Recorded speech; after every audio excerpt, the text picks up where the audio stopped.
رب اشرح لی صدری ویسر لی امری واحلل عقدۃ من لسانی یفقہوا قولی سبحانک لا علم لنا الا ما علمتنا انک انت العلیم الحکیم۔ زندگی اور موت کا معاملہ ہر انسان کے ساتھ ہے۔ کوئی بھی انسان دنیا کے اندر رہنے کے لیے نہیں آیا۔ ہر شخص نے جانا ہے بقا صرف اللہ رب العزت کی ذات کو ہے۔ ایک ایسا وقت بھی آئے گا کہ اللہ تعالی دنیا کی ہر مخلوق کو ختم کر دے گا، پھر اس کے بعد پھر انسانوں کو دوبارہ زندہ کر کے اپنے سامنے کھڑا کرے گا۔ آج کے اس درس کے اندر دیکھنا ہم نے یہ ہے کہ ہم اپنے پیاروں کو، جن کے ساتھ ہماری محبتیں وابستہ ہوتی ہیں، دنیا سے رخصت کرتے ہیں، ان کے جانے کے بعد ہمارے ذمے کچھ کام ہے جو ہم نے ان کے لیے کرنے ہوتے ہیں۔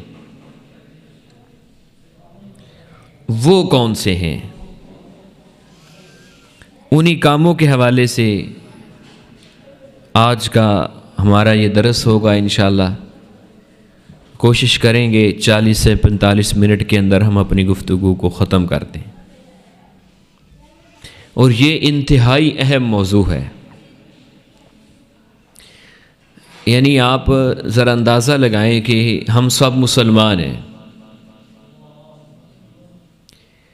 لیکن جب ہمارا کوئی باپ، ہماری بہن، ہمارا بھائی، ہمارا بیٹا اس دنیا سے چلا جاتا ہے تو ہم پھر ڈھونڈتے پھرتے ہیں کہ کوئی اس کو غسل دینے والا مل جائے۔ ہم خود کیوں نہیں اس قابل کہ اس کو غسل دیا جائے؟ کیا مسلمان نہیں ہیں؟ یہ ایک سوچنے والی بات ہے نا کہ ہم خود مسلمان ہیں، کلمہ پڑھنے والے ہیں، ہم اپنی زندگی کے اندر ہم نے اتنا بھی نہیں ہم نے سیکھا کہ ہم نے اپنے کسی پیارے کو اپنے آپ سے جدا کرنے کا طریقہ کار کیا ہے، کیسے جدا کرنا ہے، اس کو الوداع کرنا کیسے ہے۔ قبر میں اتارنے کا طریقہ نہیں آتا، میت کو غسل دینے کا طریقہ نہیں آتا، حتیٰ کہ کفن دینے کا بھی طریقہ نہیں آتا۔ یہ ایک بہت بڑی فکر ہے جو مجھے اور آپ کو ہونی چاہیے، لیکن نہیں ہے۔ اس طرح اور بہت سے کام ہیں، ان میں سے سب سے پہلا کام جو ہے وہ یہ ہے کہ کوئی شخص اگر پیارا چلا جاتا ہے، اس کے ذمے اگر کوئی عبادت ہے تو اس کی طرف سے کرنا یہ ورثاء کے اوپر فرض اور لازمی ہو جاتا ہے۔ رسول اللہ صلی اللہ علیہ وسلم کے پاس ایک عورت آئی، اس نے کہا اللہ کے پیغمبر صلی اللہ علیہ وسلم، میری والدہ فوت ہو گئی ہیں، انہوں نے حج کی نظر مانی تھی، صاحب استطاعت تھی، انہوں نے کہا تھا کہ میں حج کروں گی، لیکن وہ نہیں کر سکی۔ نبی صلی اللہ علیہ وسلم نے فرمایا اگر تم نے اپنا حج کیا ہوا ہے تو تم اپنی طرف سے خود اس کی طرف سے حج کرو۔ اسی طرح ایک دوسری حدیث کے اندر ایک شخص نے سوال کیا نبی صلی اللہ علیہ وسلم سے اپنے باپ کے بارے میں، اللہ کے پیغمبر انہوں نے روزوں کی نظر مانی تھی، تو آپ نے فرمایا ان کی طرف سے روزے رکھو۔ یعنی جو شخص نظر مانتا ہے اس کے اوپر اس نظر کو پورا کرنا فرض ہو جاتا ہے، یعنی نفلی روزہ ہے۔ اب ویسے تو یہ نفلی ہے، لیکن اگر کوئی شخص نظر مان لیتا ہے کہ میرا فلاں کام ہو جائے تو میں اتنے روزے رکھوں گا یا نوافل ادا کروں گا، جیسے تو یہ نفل ہے، نوافل کریں تو ٹھیک ہے، نہ کرے تو گناہ نہیں ہے، لیکن جب کوئی شخص اس چیز کی نظر مان لیتا ہے تو پھر اس کے اوپر فرض اور لازم ہو جاتا ہے. اب وہ یہ کام کرنے کے بغیر دنیا سے چلا گیا ہے تو اس کے ورثاء کے ذمہ ہے کہ وہ اس کی طرف سے اس کی مانی ہوئی نظر کو پورا کریں. یہ رسول اللہ صلی اللہ علیہ وسلم سے سوال کیا گیا. اس نے کہا اللہ کے پیغمبر روزے، آپ نے فرمایا رکھو. تو یہ ایک پہلا حق ہے میرے اور آپ کے ذمے، ایک پہلا حق ہے ہمارے پیاروں کی طرف سے کہ ان کی وصیت کے اوپر عمل کیا جائے.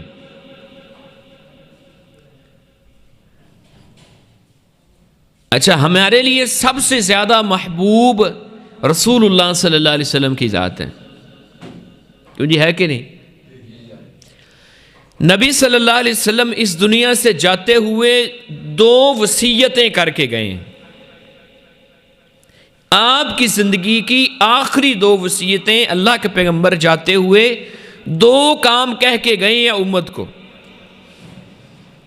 وہ کام کون سے ہیں؟ پہلا کام آپ نے فرمایا الصلاۃ، لوگوں میرے جانے کے بعد تم نے اپنی نمازوں کی حفاظت کرنی ہے. وما ملکت ایمانکم، اور پھر تمہارے جو خادمین ہیں، تمہارے جو ملازمین ہیں، تمہارے جو غلام ہیں، تمہارے ماتحت کام کرنے والے ہیں، تم نے ان کا خیال رکھنا ہے. یہ اللہ کے پیغمبر علیہ الصلاۃ والسلام کی وصیت ہے.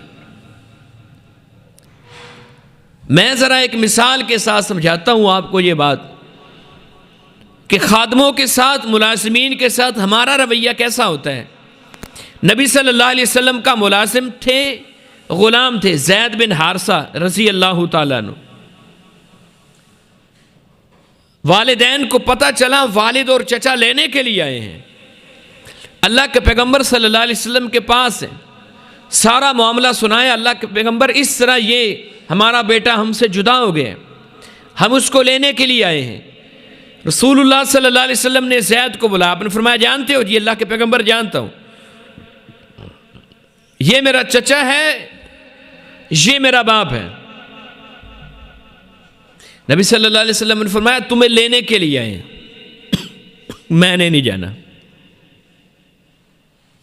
اب آپ ذرا تقابل کریں، ایک طرف غلامی کی زندگی ہے، ایک طرف ماں باپ چچا رشتہ دار عزیز و اقارب سب کی محبت ہے. اللہ کے پیغمبر علیہ الصلاۃ والسلام نے اپنے اس غلام کو، اپنے اس خادم کو، اپنے اس نوکر کو کون سی ایسی محبت دی تھی کہ وہ اپنی ماں کی محبت کو بھی بھول گیا، اپنے باپ کی محبت کو بھی بھول گیا، اپنے سارے قوم کنبے قبیلے کی محبت کو بھول گیا تھا. اس نے کہا میں نے اپنے باپ کے ساتھ نہیں جانا، چچا کے ساتھ نہیں جانا، ماں کو نہیں ملنا چاہتا، میں نے اللہ کے پیغمبر آپ کے پاس ہی رہنے. وہ کون سی ایسی محبت ہے کہ ہم نہیں دے سکتے؟ ہمارا کوئی خادم، ہمارا کوئی ملازم کام کرنے والا ایسا ہے کہ جو یہ کہے کہ میری میت اس گھر سے نکلے گی، میں زندہ اس گھر سے نہیں جاؤں گا؟ اگر تو ہے تو پھر ٹھیک ہے، اگر نہیں تو پھر ہمیں فکر کرنی چاہیے کہ ہم کلمہ پڑھنے والے ہیں، اللہ کے پیغمبر علیہ الصلاۃ والسلام سے محبت کا اظہار کرنے والے ہیں. میں بھی کہتا ہوں، آپ بھی کہتے ہیں، ہم نبی صلی اللہ علیہ وسلم سے سب سے بڑھ کر محبت کرنے والے ہیں. تو یہ محبت کا تقاضا ہے. آپ نے 2 وصیتیں آخری کی ہیں. ویسے تو سارے کا سارا دین ہی ہمارے لیے قابل عمل ہے، لیکن یہ 2 وصیتیں، ان کے اوپر امت کتنا کام کر رہی ہے، کتنا چل رہی ہے. آپ دیکھتے ہیں کہ درس و دروس کے اندر مساجد بھر جاتی ہیں. آپ دیکھتے ہیں کہ جمعے کے اندر نمازیوں کے ساتھ یہ مساجد بھر جاتی ہیں، کچا کچ بھری ہوتی ہیں. یہ نمازی بعد میں کہاں جاتے ہیں؟ اچھا وہ چلے گئے ہیں، اب میرے اور آپ کے ذمہ، ہم تو نمازی ہیں نا، ہمارے ذمہ کیا ہے؟ ہمارے ذمہ یہ ہے کہ ہم وقتاً فوقتاً ان کو ترغیب دلاتے رہیں کہ بھائی یہ کام ہمارے ذمہ ہے، ہم نے کرنا ہے یہ کام. تو یہ اللہ کے پیغمبر علیہ الصلاۃ والسلام کی وصیت ہے. تو اپنے پیاروں کی طرف سے پہلا کام ہم نے جو کرنا ہے ان کی وصیت کو پورا کرنا. اسی طرح اگر کوئی شخص کہہ جاتا وصیت کر جاتا ہے. اچھا یہ بھی بات آپ سن لیں, نبی صلی اللہ علیہ وسلم نے فرمایا کسی شخص کے پاس کوئی بھی چیز ہے وصیت کرنے کے لیے, اس کے لیے جائز نہیں ہے کہ وہ 3 راتیں گزارے اور اس کے بارے میں وصیت اس کی لکھی نہ ہو. یعنی آپ کی طرف سے اپنے عزیز و اقارب کے لیے, اپنے اولاد کے لیے جو وصیت ہے وہ لکھ کر رکھنا فرض ہے. یہ صرف مال کے لیے نہیں ہے, اور بھی بہت سے عوامل ہیں. مثال کے طور پر آپ اپنی اولاد کو یہ وصیت کرنا چاہتے ہیں کہ بیٹا آپ نے میرے جانے کے بعد آپس میں اختلاف نہیں ڈالنا, پیار محبت کے ساتھ رہنا ہے. یا یہ وصیت کرنی ہے کہ میرے جانے کے بعد آپ کی جو بہنیں ہیں ان کا حق جو شریعت نے رکھا ہے ان کو پورا دینا ہے. یہ سارے عوامل ایسے ہیں جو ہمیں کرنے چاہیے, اور ہم موت کا انتظار کرتے ہیں کہ موت کا وقت قریب پہنچے گا تو پھر ہم یہ وصیتیں کریں گے. حضرت یعقوب علیہ السلام کی وصیت اللہ تعالیٰ نے اپنی کلام کا حصہ بنایا ہے. ام کنتم شہداء اذ حضر یعقوب الموت اذ قال لبنیہ ما تعبدون من بعدی. بیٹوں کو ایک دن بلایا, اپنے پاس بٹھایا, کہا بیٹو میرے بچوں مجھے بتاؤ میرے جانے کے بعد تم کس کی عبادت کرو گے. یعنی وصیت کر رہے ہیں کہ میرے جانے کے بعد تم نے اسی خالق کی, اسی مالک کی عبادت کرنی ہے. تمہاری ہر قسم کی نظر و نیاز, ہر قسم کی باتوں کا حق, ہر قسم کے سجدے رکوع کا حق صرف اللہ رب العزت کی ذات کے لیے ہے. یہ یعقوب علیہ السلام اپنی اولاد کو وصیت کر رہے ہیں. یہ پہلے پارے کے اندر اللہ تعالیٰ نے اس کو بیان کی ہے. پوچھا میرے بعد کس کی عبادت کرو گے؟ انہوں نے کہا ابا جان ہم اسی کی عبادت کریں گے جن کی عبادت آپ کر رہے ہیں. یہ پہلا حق ہے وصیت کا. دوسرا حق کیا ہے؟ اپنے پیاروں کے جانے کے بعد جن کے ساتھ ان کی محبتیں تھیں, جن کے ساتھ ان کی محبتیں تھیں ان کے ساتھ محبتیں وابستہ رکھی جائیں. عبداللہ بن عمر رضی اللہ تعالیٰ عنہ, ان کی یہ خاصیت تھی کہ یہ ان کے پاس جو اونٹ ہوتا تھا نا اس کے ساتھ ایک گدھا بھی رکھتے تھے, اور ان کے سر کے اوپر ایک امامہ ہوتا تھا. ایک دن اسی طرح راستے میں جا رہے ہیں, جاتے چلتے چلتے ایک دیہاتی شخص کو دیکھا. دیہاتی شخص کو پوچھا فلاں کے بیٹے ہو؟ جی میں فلاں کا بیٹا. اپنا گدھے والی سواری بھی اس کو دے دی, اپنے سر سے امامہ اتارا وہ بھی اس کو دے دی. کچھ آگے چلے گئے تو ساتھ جو لوگ تھے انہوں نے کہا عبداللہ بن عمر رضی اللہ تعالیٰ عنہ سے کہ آپ اس کو چند پیسے دے دیتے, یہ ایک دیہاتی شخص ہے, غریب سا انسان ہے, اس کو آپ چند پیسے دیتے تو اس نے راضی ہو جانا تھا. آپ نے اس کو اپنی سواری دے دی ہے, آپ نے اپنا جو امامہ تھا وہ اتار کر اس کے سر پہ رکھ دیا ہے, یہ کون خوش نصیب ہے.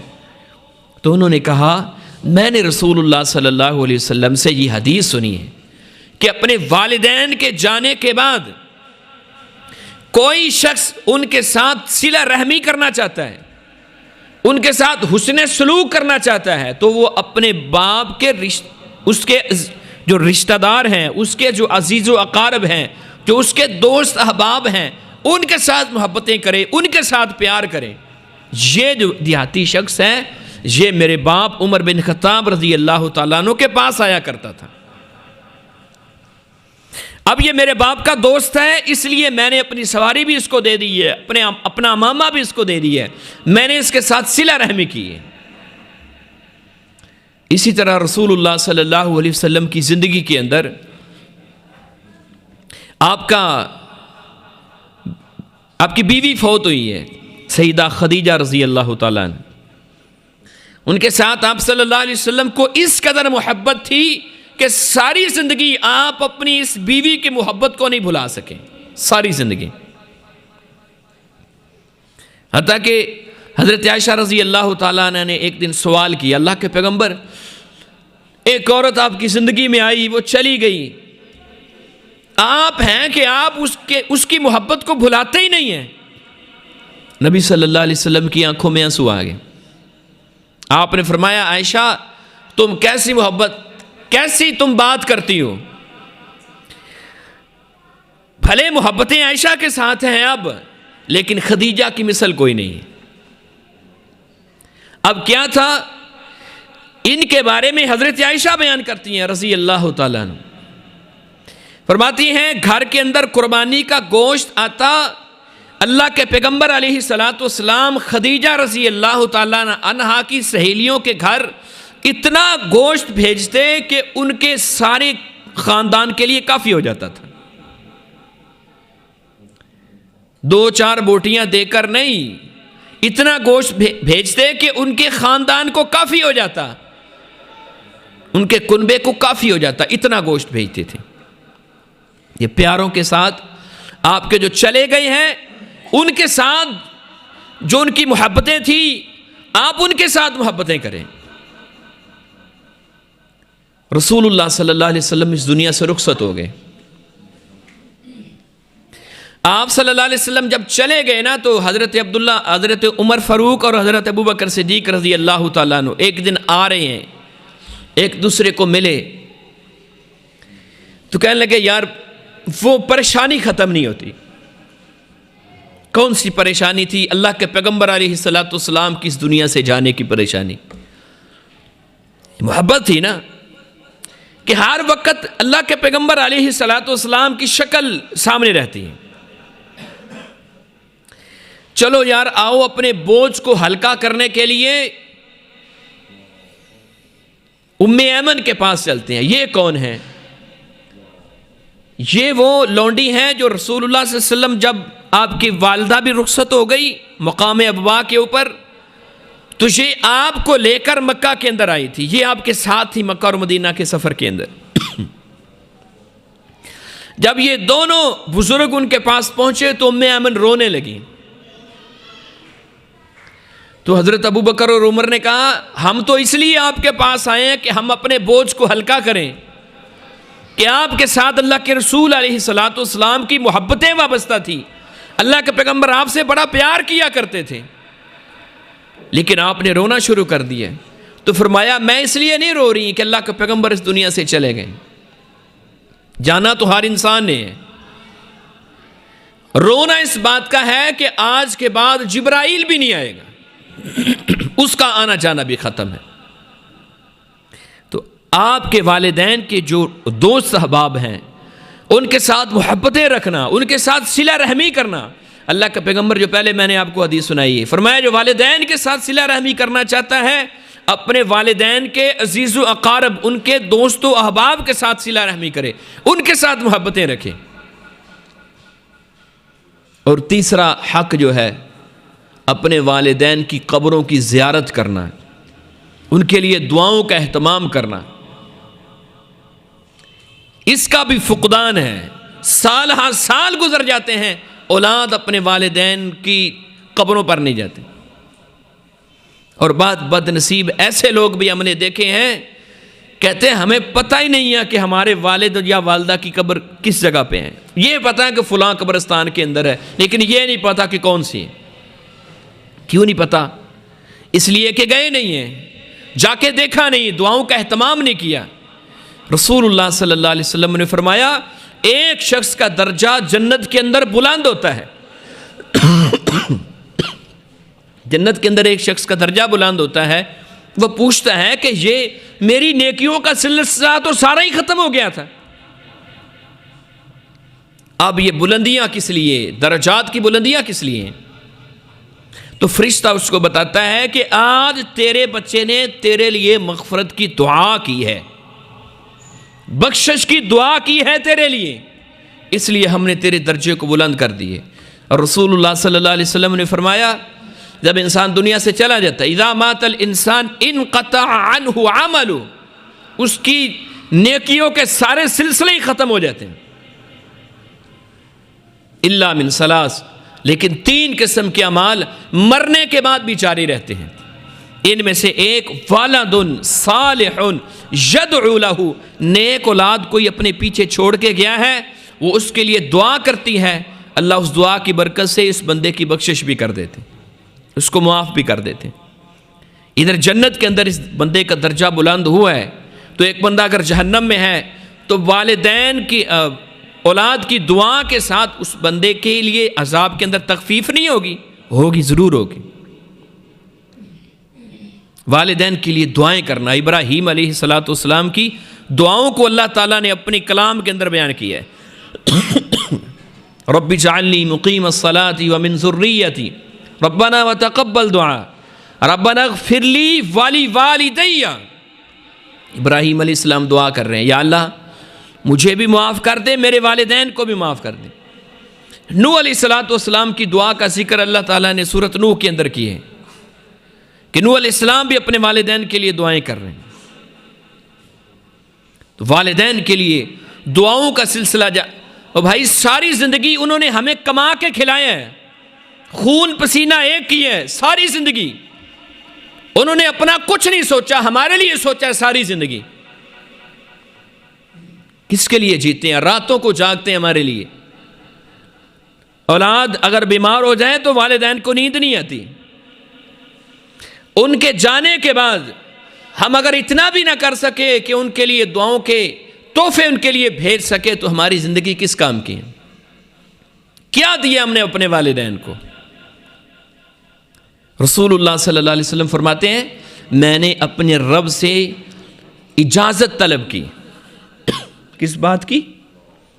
اس بات کی کہ میں اپنے والدین کی قبر کے اوپر جاؤں، ان کے لیے دعا کروں۔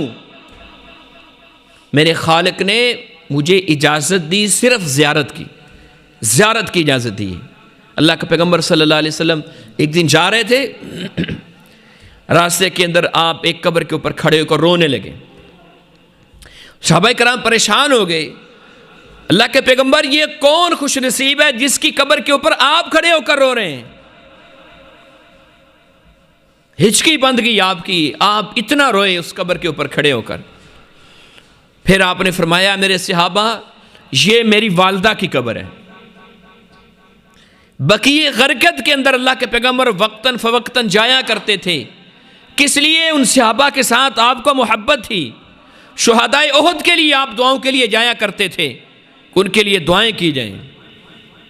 آپ اپنے آپ سے پوچھیں، اپنے آپ سے یہ سوال کریں نا، ہماری والدہ اگر دنیا سے چلی گئی ہے یا ہمارے والد اگر دنیا سے چلے گئے، اگر زندہ ہے تو اللہ ان کو سلامت رکھے، اور عزیز و اقارب دنیا سے چلے گئے ہیں، آج کتنے دن ہو گئے ہیں دنیا کی رنگینیوں کے اندر، دنیا کی مصروفیات کے اندر، دنیا کی حسن و جمال کے اندر اتنے مگن ہوئے، دنیا کے کھیل تماشے کے اندر، کہ بھول گئے کہ جنہوں نے ہمارے لیے سب کچھ کیا تھا ہم نے ان کے لیے کتنی دعائیں کی۔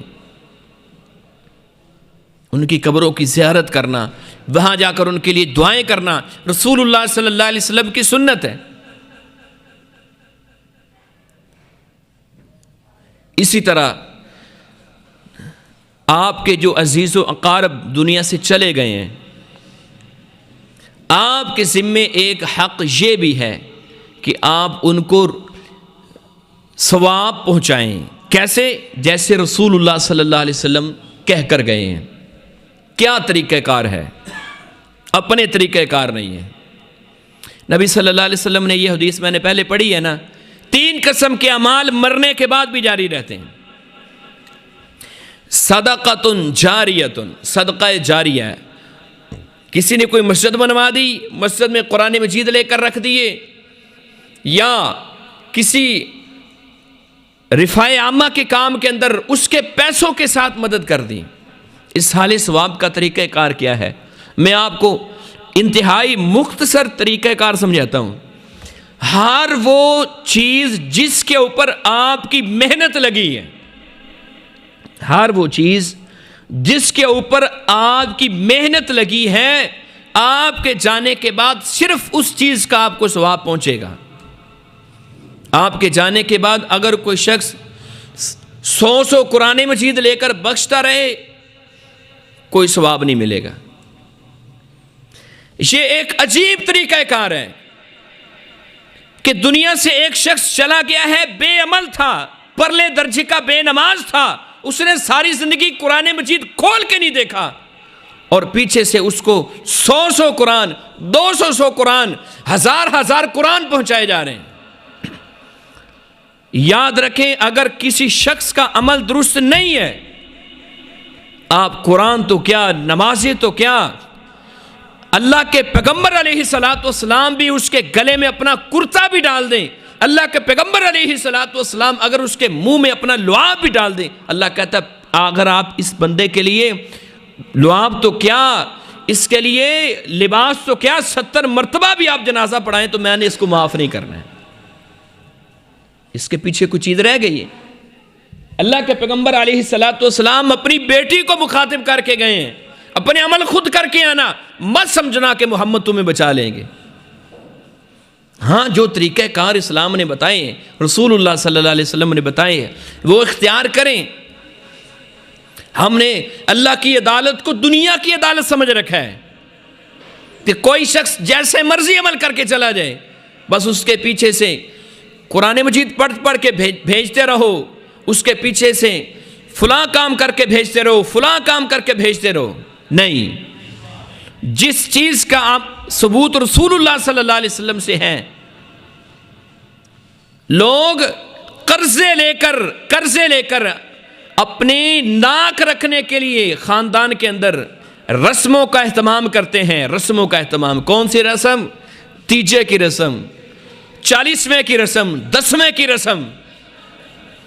آپ نے اگر 1,00,000 روپے لگایا ہے، 50,000 روپے لگایا ہے، اس کے بدلے میں آپ کو گناہ ملے گا، ثواب نہیں ملے گا۔ کیوں؟ رسول اللہ صلی اللہ علیہ وسلم کی سنت نہیں ہے۔ وہ 50,000 آپ کسی غریب کو کاروبار شروع کروا دیں، یہ صدقہ جاری ہے۔ اس 50,000 کے آپ کسی مسجد کے اندر قرآن مجید لے کر رکھ دیں، کسی مدرسے کے اندر پڑھنے کے لیے بچوں کو کتابیں لے کر دے دیں، کسی مدرسے کے اندر بچوں کو لباس لے کر دے دیں، اس کا اجر ملے گا۔ یہ صدقہ جاری ہے۔ رسول اللہ صلی اللہ علیہ وسلم سے اس کا ثبوت ملتا ہے۔ قرآن مجید عبادت ایک خوراک ہے۔ کیا ہے؟ بولیں سارے، خوراک ہے۔ میری خوراک ہے روٹی۔ ادھر ایک شخص آئے کہ مجھے بھوک لگی ہوئی ہے، میں کہوں میں نے 2 روٹیاں کھا لی ہیں، اب میں وہ دو روٹیاں تمہیں دیتا ہوں، پہنچ جائیں گی؟ کیوں جی؟ اور 2 روٹیوں کی طاقت اسے پہنچ جائے گی کہ نہیں پہنچے گی؟ نہیں پہنچے گی۔ کیوں؟ بھائی وہ خوراک ہے، خوراک میں نے کھائی ہے، اس کو نہیں پہنچ سکتی۔ قرآن مجید ایک خوراک ہے، ایک خوراک ہے قرآن مجید۔ نماز ایک خوراک ہے، یہ میں نے کھائی ہے، اس کو نہیں پہنچ سکتی۔ وہ طریقہ کار جو رسول اللہ صلی اللہ علیہ وسلم نے دیے، صدقۃ جاریۃ، صدقہ جاری ہے۔ ولد صالح یدعو لہ، نیک اولاد چھوڑ جاتا ہے، اس کے لیے دعا کرتی ہے۔ اسی طرح مال سے صدقہ دیا جاتا ہے، اس کا بھی اس کو اجر۔ او علم ینتفع بہ، ایسا علم پڑھا جاتا ہے لوگ اس سے فائدہ اٹھا رہے ہیں، فی سبیل اللہ، لوگوں کو پڑھا جاتا ہے، لوگ اس سے فائدہ اٹھا رہے ہیں۔ اللہ کے پیغمبر علیہ السلام فرماتے ہیں اس کا اجر بھی اس کو ملتا رہے گا۔ آپ کسی کو نماز پہ لگا گئے ہیں، آپ دنیا سے چلے گئے ہیں، آپ کے کھاتے کے اندر یہ عمل جاری رہے گا۔ من دل علی خیر فلہ اجر مثل فاعلہ، یہ بھی ایک طریقہ کار ہے۔ آپ کسی نیکی کے اوپر کسی کو ترغیب دلاتے ہیں، وہ اس نیکی کے اوپر لگ جاتا ہے، جب تک وہ زندہ رہے گا اس نیکی کے اوپر چلتا رہے گا، نیکی کا کام کرتا رہے گا، آپ کے نامہ اعمال کے اندر اس نیکی کا اجر لکھا جاتا رہے گا۔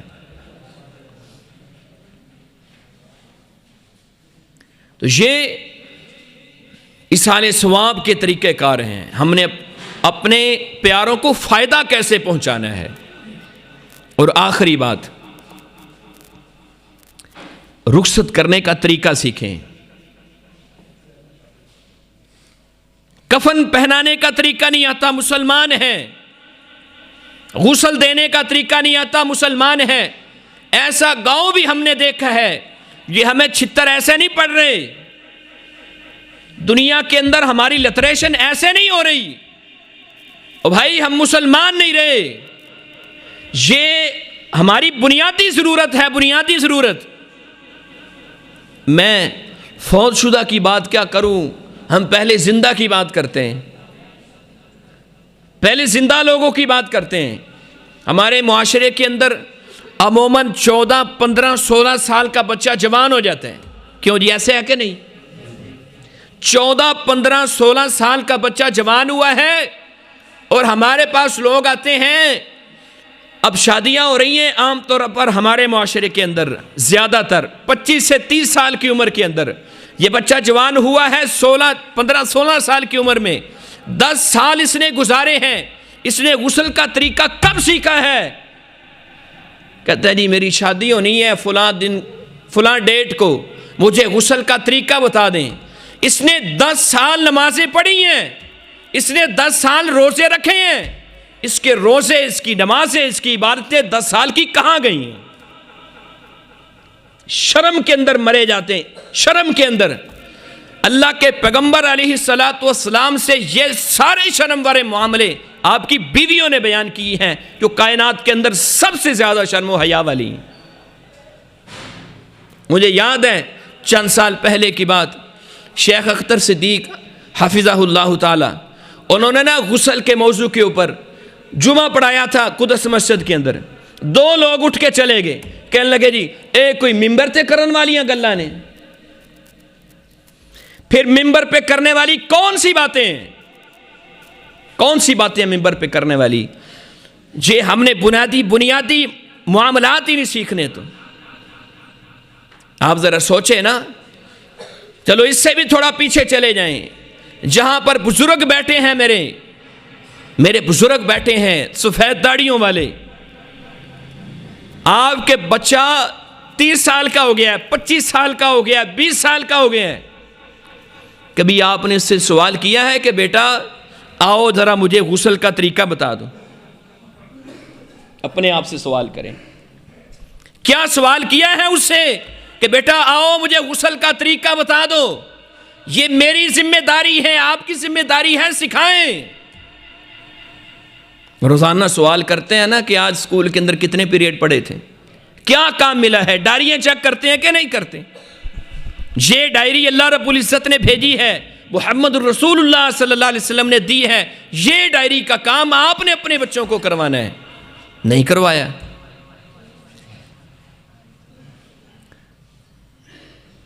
یہ وجہ ہے ہماری لتریشن کی، یہ وجہ ہے ہماری پریشانیوں کی کہ دنیا کے اندر اتنے مگن ہوئے کہ ہم اپنی بنیادی ضرورتوں کو ہی بھول گئے ہیں.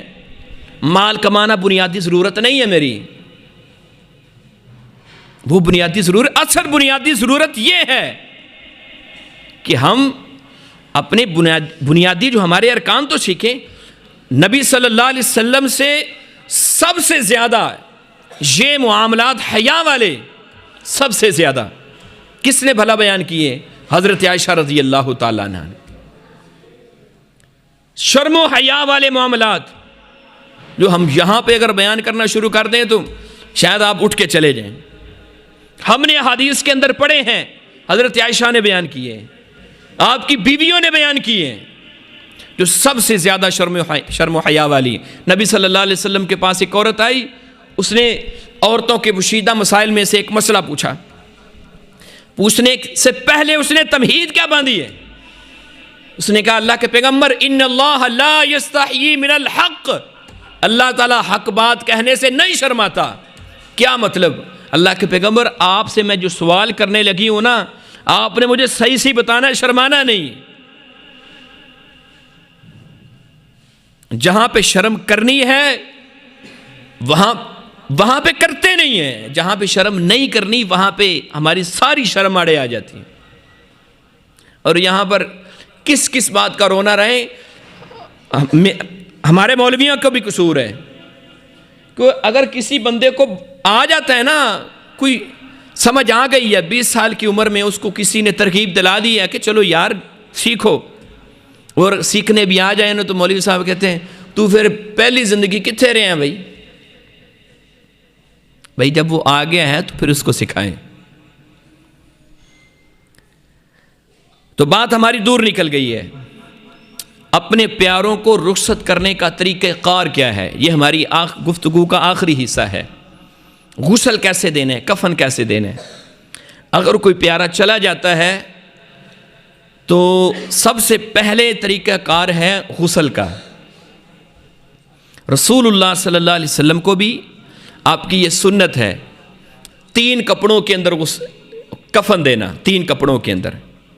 کیسے؟ ایک جیسے ہم تہبند نہیں باندھتے، ایک اس کے لیے نیچے ٹانگوں کے لیے کپڑا ہے، ایک اوپر ازار ہے، اوپر قمیض کے طور پر جو کپڑا ہم پہنتے ہیں، ایک وہ کپڑا ہے، یعنی اس کو سلائی نہیں کرنا، اب اس کو ایسے فولڈ کر کے اس کو اوپر سے گلا کاٹ لیں گے تاکہ گلا گزر جائے۔ ایک تیسرا کپڑا جس نے آپ نے پوری میت کو اس کے اندر لپیٹنا ہے، پھر ایک پاؤں کی طرف بند ہے، ایک سر کی طرف بند ہے۔ یہ کفن کا طریقہ کار ہے۔ نبی صلی اللہ علیہ وسلم کا طریقہ کار کیا ہے؟ میت کو نہلانے کا۔ بیری کے پتوں کے اندر پانی کو ابال کر 3 دفعہ یا 5 دفعہ یا 7 دفعہ آپ صلی اللہ علیہ وسلم کی سنت ہے میت کو غسل دینا۔ 3 دفعہ یا بھائی ہم سیکھنے کے لیے بیٹھے ہیں، بولیں 3 دفعہ یا 5 دفعہ یا 7 دفعہ میت کو غسل دینا ہے، بیری کے پتوں کے اندر ابالے ہوئے پانی کے ساتھ۔ اب پہلے کیا کرنا ہے؟ یہ تو پانی ہم نے ابال لیا، پانی بھی ابال لیا، کفن بھی ہم نے تیار کر لیا ہے۔ اس کے بعد آپ میت کو اس تختے کے اوپر لٹائیں گے، اس کے بعد اس کے پیٹ کو دبائیں گے اچھی طرح۔ سکھانے کا مقصد یہ ہے کہ آپ اپنے پیاروں کو خود اپنے ہاتھوں سے روانہ کریں، خود اپنے ہاتھوں سے روانہ کریں۔ آپ کو ضرورت نہ پڑے کہ کوئی بندہ آئے میرے باپ کو نہلا دے، کوئی بندہ آئے میرے بیٹی کو نہلا دے، کوئی اور بندہ آئے وہ نہلائے، نہیں، خود اپنے آپ کو اس قابل بنائیں۔ نبی صلی اللہ علیہ وسلم آپ کے سر میں درد تھا نا، تو آپ نے حضرت عائشہ کو کیا کہا تھا؟ فرمایا میرا دل کرتا ہے کہ تو میری زندگی کے اندر فوت ہو تو میں تمہیں خود اپنے ہاتھوں سے کفن دوں، خود اپنے ہاتھوں سے نہلاؤں۔ یا لوگ کہتے ہیں انہوں نے نکاح ہی ٹوٹ گیا، میاں بیوی آپس میں ہاتھ بھی نہیں لا سکتے۔ اللہ کے پیغمبر خود خواہش کر رہے ہیں اپنی بیوی کے لیے کہ میں تمہیں غسل دوں، یا خاوند کو ہاتھ بھی نہیں لگانے دیا جاتا۔ یہ سنت ہے رسول اللہ صلی اللہ علیہ وسلم کی، خاوند اپنی بیوی کو خود غسل دے، یہ نبی صلی اللہ علیہ وسلم کی سنت ہے، ہمارے لیے شاید شرم کی بات ہو۔ تختے کے اوپر آپ نے لٹا لیا، اس کے پیٹ کو اچھی طرح دبائیں تاکہ نجاست یا غلاظت وہ ختم ہو جائے، نکل جائے۔ اس کے بعد آپ نے کیا کرنا ہے؟ جیسے ہم خود وضو کرتے ہیں نا، ویسے اس کو وضو کروانا ہے۔ سب سے پہلے اس کے ہاتھوں کو دھوئیں، دایاں ہاتھ اچھی طرح، بایاں ہاتھ اچھی طرح۔ اس کے بعد ہم کیا کرتے ہیں وضو کے اندر؟ جی بولیں، کلی کرتے ہیں۔ میت کو کلی کیسے کروائی جائے گی؟ کوئی چیز لے کر اس کے اوپر روئی لپیٹ لیں، روئی کو بھگوئیں، پہلے دایاں حصہ پھر بایاں حصہ اچھی طرح صاف کریں۔ کتنی دفعہ؟ 3 دفعہ۔ منہ کی صفائی کتنی دفعہ کر رہی ہیں؟ پہلے ہم نے استنجا کروایا اس کا اچھی طرح، اس کے بعد ہاتھ دھوئے اس کے بعد آپ نے اس کو کلی کروائی روئی کے ساتھ۔ اسی طرح روئی کے ساتھ آپ نے اس کے ناک کی صفائی کرنی ہے. کتنی دفعہ؟ کتنی دفعہ جی؟ 3 دفعہ. میں نے بعد میں پوچھنا ہے، یاد کر لیں. ناک میں پانی ڈال لیا، اس کی صفائی کر لی. اس کے بعد کیا کرتے ہیں؟ ہم اپنے چہرے کو اچھی طرح میت کے چہرے کو دھونا ہے. اس کے بعد اس کے دائیں بازو کو دھونا ہے. اس کے بعد اس کے بائیں بازو کو دھونا ہے. کتنی دفعہ؟ 3 دفعہ. اس کے بعد پھر اس کے سر کا مسح اور کانوں کا مسح کرنا ہے. ٹھیک ہے جی، جیسے آپ خود کرتے ہیں. اس کے بعد کیا کرنا ہے؟ نہیں، ایسے نہیں. اس کے بعد آپ نے اس کے جسم کے اوپر پانی بہانا ہے. پہلے دائیں سائڈ پہ، پھر بائیں سائڈ پہ. کتنی دفعہ؟ 3 دفعہ یا 5 دفعہ یا 7 دفعہ؟ 3 دفعہ یا 5 دفعہ یا 7 دفعہ. جب آپ نے پوری میت کو اچھی طرح نہلا لی ہے، آخر پہ آپ نے اس کے پاؤں کو دھونا ہے، سب سے آخر پہ. اچھا، جہاں پہ پردے کا اہتمام کرنا ہے. ہم پتہ ہے پردے کا کیا اہتمام کرتے ہیں؟ ایک پردہ لگا لیا. پردہ لگانے کے بعد اس کے بعد سارا خاندان وہاں پہ گھس جاتا ہے. یہ آپ نے پردہ کیے. پردہ کرنے کا مطلب یہ ہے کہ وہ مخصوص لوگ اس کے اندر داخل ہوں جنہوں نے غسل دینا ہے. 5 7 10 بندے نہیں، 2 یا زیادہ سے زیادہ 3 کر لیں، اس سے زیادہ نہیں. جنہوں نے غسل دینے ہیں بس وہی. اور اس کے بعد اللہ کے پیغمبر علیہ الصلاۃ والسلام کا یہ خصوصی فرمان ہے، خصوصی فرمان، کہ میت کے اندر کوئی خامی ہے تو آپ نے اس خامی کو چھپانا ہے. اس کی خامی کو چھپانا ہے. جس طرح زندہ لوگوں کی خامیوں کو فیس بک پہ نشر کرنا ہے، زندہ لوگوں کی خامیوں کو چھپانا ہے، فیس بک پہ نشر نہیں کرنا. اسی طرح میت کی خامی اگر آپ نے کوئی دیکھ لی ہے میت کو غسل دیتے وقت، تو اس کی خامی کو چھپانا ہے. اب آپ نے پردے کے اندر، یہ میں اس لیے بار بار کہہ رہا ہوں، ایک دفعہ ہم ایک میت کو غسل دے رہے تھے، تو جب ہم نے پردہ کر لیا نا، تو میرے خیال میں کوئی 10-15 لوگ ہوں گے جو اوپر کھڑے ہیں دیکھنے کے لیے. یہ پردہ نہیں ہے، یہ پردہ نہیں ہے. صرف وہ مخصوص لوگ اس کے اندر داخل ہو جنہوں نے غسل دینا ہے. اب جب آپ نے غسل دینا ہے تو اس کے جسم کو کتنا ننگا کرنا ہے؟ یہ ناف سے لے کر گھٹنے تک ایک کپڑا بنا لیں، یہ یہاں پہ ڈال لیں، کیونکہ یہ ستر ہے. ستر کو ڈھانپنا یہ فرض ہے. مسلمان کے اوپر ستر کو ڈھانپنا، مرد کا ستر مسلمان کو کے لیے ڈھانپنا فرض ہے. تو یہ ستر ہے، ناف سے لے کر گھٹنوں تک. اس کے اوپر آپ پردہ کپڑا ڈال لیں. ٹھیک ہے. اس کے بعد آپ اس کی ساری میت کو اسی طرح جیسے ہم نے سکھایا ہے آپ کو، ایسے آپ غسل دے لیں. اس کے بعد جو بڑا کپڑا ہے اس کو آپ چارپائی کے اوپر ڈال دیں. ٹھیک ہے.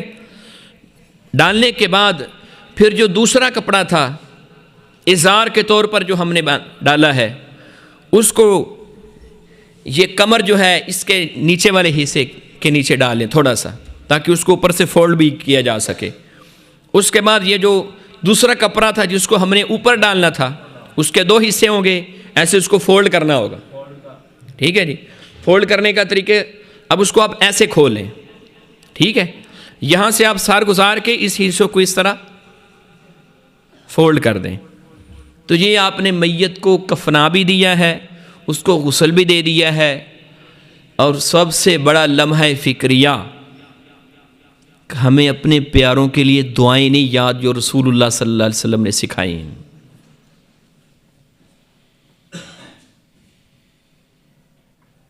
سب سے بڑا لمحہ فکریہ ہے یہ. باپ فوت ہوا ہے، بیٹا فوت ہوا ہے، اس کے لیے دعائیں نہیں کر سکے. اور یہ میت کا آخری حق ہے۔ ایک گروہ نے تو یہ ظلم و ستم کیا کہ میت جنازے کے اندر دعائیں پڑھنی نہیں ہیں۔ میں ابھی پچھلے دنوں، شاید 2 مہینے پہلے کی بات ہے، میں ایک جنازے میں کھڑا تھا، ہمارے ایک استاد تھے، ان کی والدہ کا جنازہ تھا۔ میں نے سٹاپ واچ لگائی، صرف 40 سیکنڈ کا جنازہ تھا۔ کیا سلوک کیا ہے اس ماں کے ساتھ جس نے ساری زندگی اپنا پیٹ کاٹ کے تمہیں کھلایا ہے؟